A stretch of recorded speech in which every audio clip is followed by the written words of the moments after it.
मैं वीरेंद्र सिंह और आप देख रहे हैं एसएम न्यूज। आजकल आपने देखा होगा जनगणना को लेकर, जातिवार गणना को लेकर के भारत में पूरा द्वंद्व मचा हुआ है विपक्षी पार्टियों में और सत्तारूढ़ पार्टियों में। तो ये जो आज द्वंद्व मचा हुआ है ये कोई नई बात नहीं है। ये द्वंद्व, ये लड़ाई शुरू से चली आ रही है। खास करके तथाकथित कट्टर हिंदूपंथी जो लोग हैं, हिंदू हैं, वो नहीं चाहते कि जातिवार गणना इस देश में कभी हो। आइए आज हम जानेंगे विस्तार से इसका इतिहास। बाबा साहेब डॉक्टर अंबेडकर ने अपने साहित्य में क्या लिखा है, इसके लिए खास करके इन अस्पृश्यतों की, अछूतों की, एससी एसटी ओबीसी की जातिवार गणना सरकार क्यों नहीं चाहती, इसका इतिहास बहुत लंबा है। और इसमें जानने के लिए बाबा साहब लिखते हैं कि यह जानने से पहले के अस्पृश्य होने का क्या अर्थ होता है, मतलब अछूत होने का क्या अर्थ होता है, यह जानना आवश्यक है कि भारत में अस्पृश्यों की संख्या कितनी है। इसके लिए जनसंख्या रिपोर्ट देखनी होगी। जनसंख्या में पहली बार जो आम जनगणना हुई थी वो 1881 में हुई थी। 1881 की जनसंख्या रिपोर्ट में भारत की कुल जनगणना करने के लिए यहाँ की विभिन्न जातियों और प्रजातियों की सूची बनाने और उनका कुल योग करने के अतिरिक्त कुछ भी नहीं किया गया था। इस रिपोर्ट में विभिन्न हिंदू जातियों का उच्च या निम्न अथवा स्पृश्य या अस्पृश्य जातियों के रूप में कोई वर्गीकरण नहीं किया गया था। दूसरी बार जनगणना 1891 में हुई। इस बार जनगणना आयुक्त ने देश की जनसंख्या को जाति, प्रजाति और उच्च या निम्न जाति के रूप में वर्गीकृत करने की कोशिश की थी, किंतु यह एक प्रयास मात्र था, एक शुरुआत थी।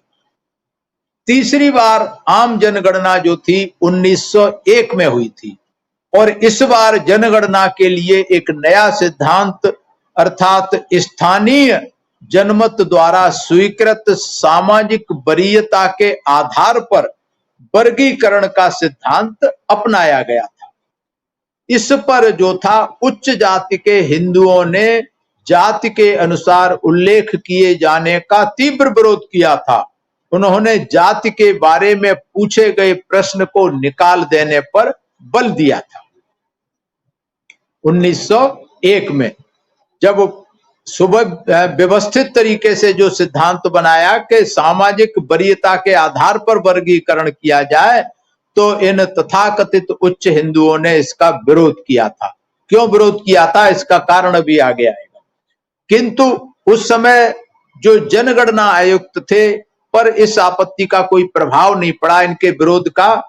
और जनगणना आयुक्त की दृष्टि में जाति के आधार पर उल्लेख किया जाना महत्वपूर्ण और आवश्यक था। क्यों? क्योंकि जनगणना आयुक्त ने यह तर्क दिया कि सामाजिक संस्था के रूप में जाति के गुण दोष के बारे में चाहे कुछ भी कहा जाए, परंतु यह स्वीकार करना असंभव है कि भारत में जनसंख्या संबंधी समस्या पर कोई भी विचार विमर्श जिसमें जाति एक महत्वपूर्ण मुद्दा ना हो, लाभप्रद हो सकता है। भारतीय समाज का, एक बार मैं फिर पढ़ता हूं, जनगणना आयोग ने कहा था कि जाति के गुण दोष के बारे में चाहे कुछ भी कहा जाए, परंतु यह स्वीकार करना असंभव है कि भारत में जनसंख्या संबंधी समस्या पर कोई भी विचार विमर्श जिसमें जाति एक महत्वपूर्ण मुद्दा ना हो, लाभप्रद हो सकता है। भारतीय समाज का ताना बाना अभी जाति व्यवस्था पर आधारित है और भारतीय समाज के विभिन्न स्तरों में परिवर्तन का निर्धारण अभी भी जाति के आधार पर होता है। प्रत्येक हिंदू जाति में जन्म लेता है, उसकी वह जाति ही उसके धार्मिक, सामाजिक, आर्थिक और पारिवारिक जीवन का निर्धारण करती है। यह स्थिति मां की गोद से लेकर मृत्यु की गोद तक रहती है। ये उस समय के जनगणना आयुक्त के विचार हैं। आगे वो क्या कहते हैं, पश्चिमी देशों में समाज में विभिन्न स्तरों का निर्धारण, चाहे वह आर्थिक हो, शैक्षिक हो या व्यावहारिक हो, व्यावसायिक हो, जिन प्रधान तत्वों के द्वारा होता है वे अदलते बदलते रहते हैं, वे उदार होते हैं और उनमें जन्म और वंश की कसौटी को बदलने की प्रवृत्ति होती है। पर भारत में आध्यात्मिक, सामाजिक, सामुदायिक या पैतृक व्यवसाय सबसे बड़े तत्व हैं, जो अन्य तत्वों की अपेक्षा प्रधान तत्व होते हैं। इसलिए पश्चिमी देशों में जहां जनगणना के समय आर्थिक तथा व्यावसायिक वर्ग के आधार पर आंकड़े एकत्रित किए जाते हैं, वहां भारत में जनगणना के समय धर्म और जाति का ध्यान रखा जाता है। राष्ट्रव्यापी और सामाजिक संस्था के रूप में जाति के बारे में कुछ भी क्यों न कहा जाए, इसकी उपेक्षा करने से कोई लाभ नहीं होगा, और जब तक समाज में किसी व्यक्ति के अधिकार और उसके पद की पहचान जाति के आधार पर की जाती रहेगी, तब तक यह नहीं कहा जा सकता कि हर 10 साल बाद होने वाली जनगणना से इस अवांछनीय संस्था के स्थायी होने जाने में सहायता मिलती है। ये जनगणना आयुक्त के विचार हैं, जो तब सापेक्ष थे और आज भी ये सापेक्ष हैं, आज भी रिलेवेंट हैं इस जनगणना के आधार पर। 1901 की जनगणना के परिणाम स्वरूप अस्पृश्यों की कुल जनसंख्या के बारे में कोई सटीक आंकड़े नहीं निकल सके। इसके 2 कारण थे। पहला तो यह कि इस जनगणना में कौन अस्पृश्य है और कौन नहीं, इसे निश्चित करने में कोई सटीक कसौटी नहीं अपनाई गई थी, कोई तरीका नहीं बन सका था कि भाई किनको मानेंगे। दूसरे यह कि जो जातियां आर्थिक और सामाजिक रूप से पिछड़ी हुई थीं और अस्पृश्य नहीं थीं, उन्हें भी अस्पृश्यों की जनता के साथ मिला दिया गया था। तो चूंकि उस समय कोई नई बात थी तो कोई आधार नहीं बन पाया था, इस कारण इस तरीके से हुआ। उसके बाद 1911 की जो जनगणना में कुछ आगे काम हुआ और अस्पृश्यों की गणना बाकी लोगों से अलग करने के लिए 10 मानदंड अपनाए गए।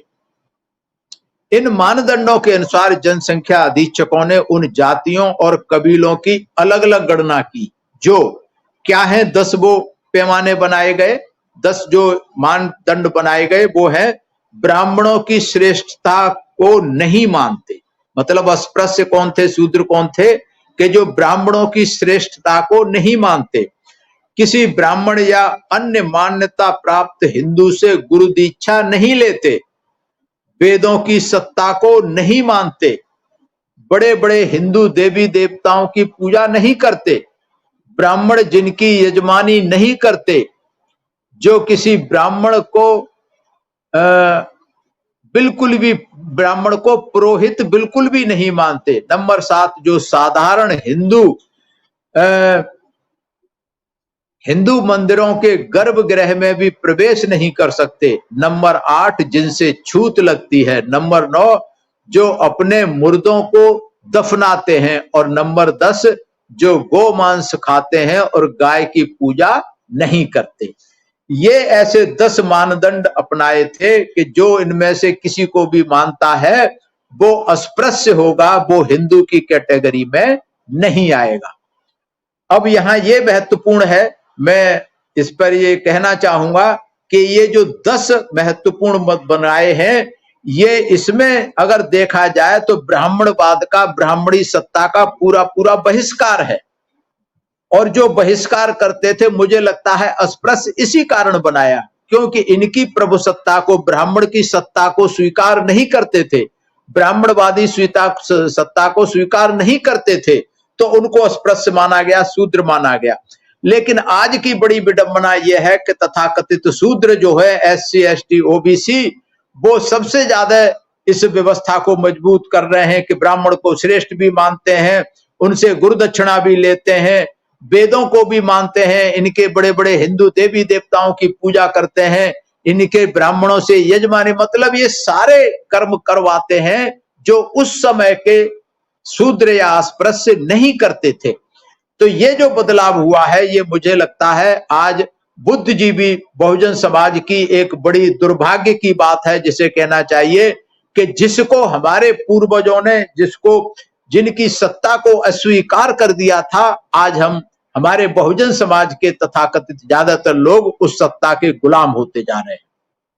आगे इसमें बाबा साहब कहते हैं, हिंदुओं से अस्पृश्यों को अलग मानने पर मुसलमानों द्वारा सरकार को 27 जनवरी 1910 को प्रस्तुत किए अपने ज्ञापन में इस मार्ग पर बल दिया था कि उन्हें भारत की राजनीतिक संस्थाओं में प्रतिनिधित्व हिंदुओं की कुल जनसंख्या के अनुपात में न देकर उन हिंदुओं की जनसंख्या के अनुपात में दिया जाए जो अस्पृश्य होते हैं, क्योंकि उनका यह तर्क था कि जो अस्पृश्य हैं वे हिंदू नहीं है। यह मुसलमानों का मत भी बहुत महत्वपूर्ण है कि मुसलमान भी नहीं चाहते थे कि इन लोगों को जो है हिंदुओं में काउंट किया जाए।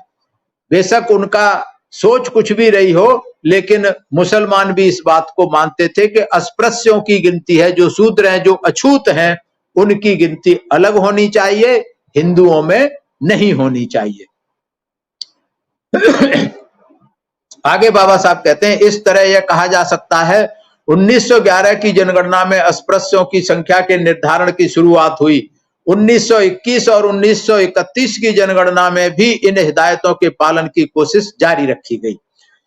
अब बाबा साहब कहते हैं, साइमन कमीशन जो 1930 में भारत आया था, इन्हीं कोशिशों के परिणाम स्वरूप कुछ निश्चय पूर्वक यह बता सका कि ब्रिटिश सरकार में अस्पृश्यों की जनसंख्या 4 करोड़ 45 लाख है। 1930 में साइमन कमीशन ने यह कहा, मतलब 1921 और 1911 और 21 की जनगणना के आधार पर।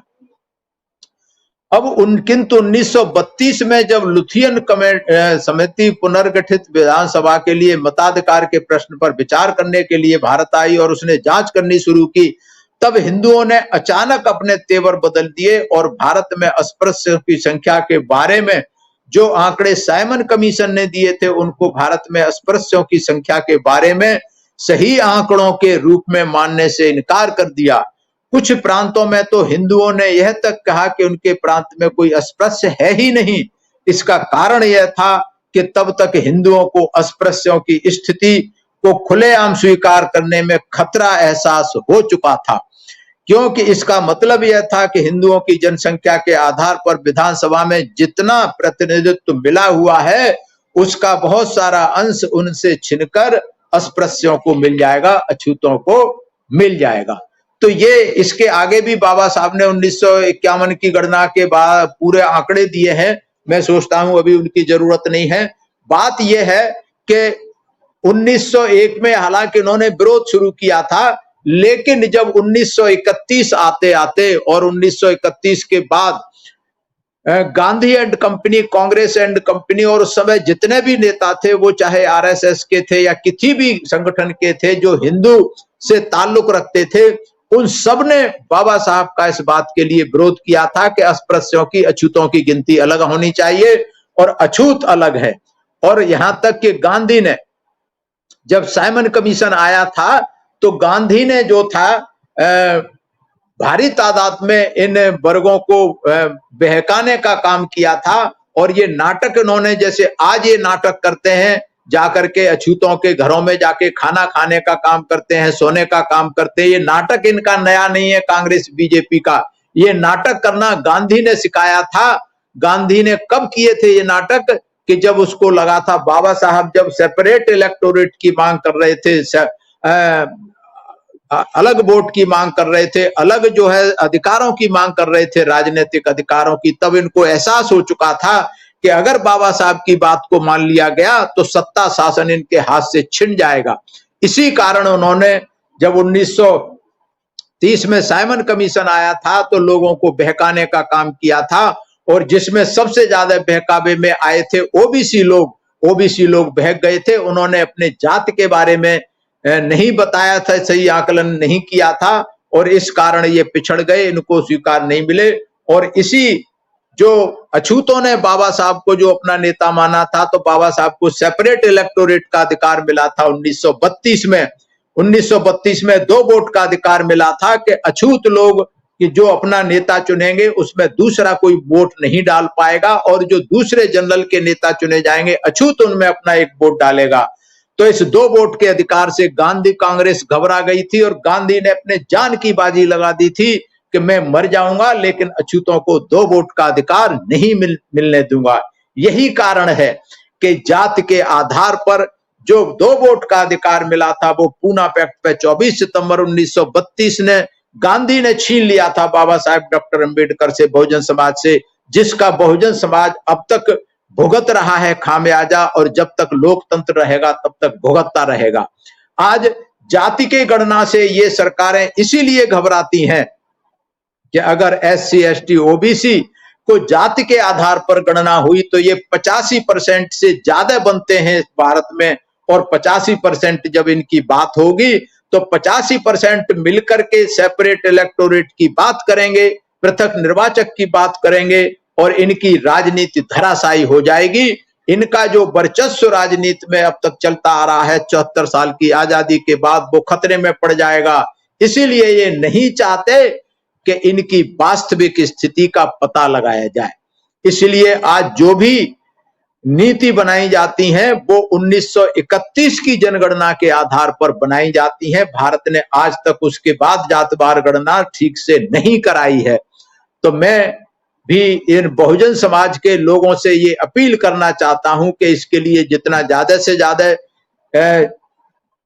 असर डाला जाए, ज्यादा से ज्यादा दबाव बनाने की कोशिश करें, चाहे सोशल मीडिया के माध्यम से, चाहे अपने संगठनों के माध्यम से। जब तक जातिवार गणना नहीं होगी हमें हक हकूक अधिकार मिलने वाले नहीं है। आज बस इतना ही। मैं धन्यवाद करता हूं SM न्यूज का, धन्यवाद करता हूं सभी दर्शकों का। आपने मेरी बात को सुना। अगर आपको ये वीडियो पसंद आया है तो आप ज्यादा से ज्यादा लाइक करें, शेयर करें, और कमेंट्स के द्वारा आप अपनी सहमति अवश्य दें कि जनगणना जाति के आधार पर होनी चाहिए या नहीं होनी चाहिए। सभी का धन्यवाद, सभी का आभार, सभी को मेरा प्रणाम।